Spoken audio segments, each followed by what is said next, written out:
Forever Fiang. Yan ang pasabog na sorpresa ni Pinoy Big Brother Gen 11 Big winner Sofia Fiang Smith na ready na para sa kanyang album launch at meet and greet. Ano ang dapat abangan dyan? Ihatid sa atin ng balitang entertainment mula kay Migs Deposita. Yun.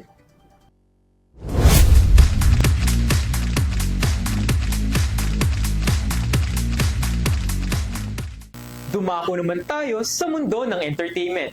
Para sa balitang showbiz, hinahanap niyo ba si Fiang?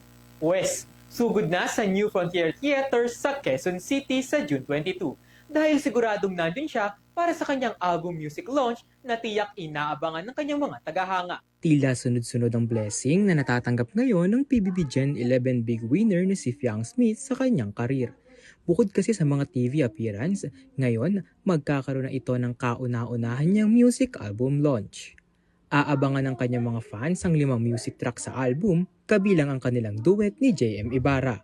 Ayon kay Fiang, kaabang-abang ang launching ng kanyang album dahil magiging guest nito ang pinakatitingalan niyang singer sa Pilipinas. Walang iba kundi ang Asia's songbird na si Miss Regine Velasquez Alcacid. Makakasama rin daw niya dito ang kanyang mga PBB family na sina Kai Montinola, Colette Madelo, Rain Selmar at JM Ibarra. Matatandaan na una nang nagkaroon si Fiang ng music video kasama ang kanyang collab team na si JM sa Wherever You Are na mismong kinanta rin ni Miss Regine. Samantala, bukod sa album launch, may meet and greet din si Fiang na pinamagatang Forever Fiang. Magaganap naman ang kanyang album launch at meet and greet show sa darating na June 22, 2025 sa New Frontier Theater sa Quezon City.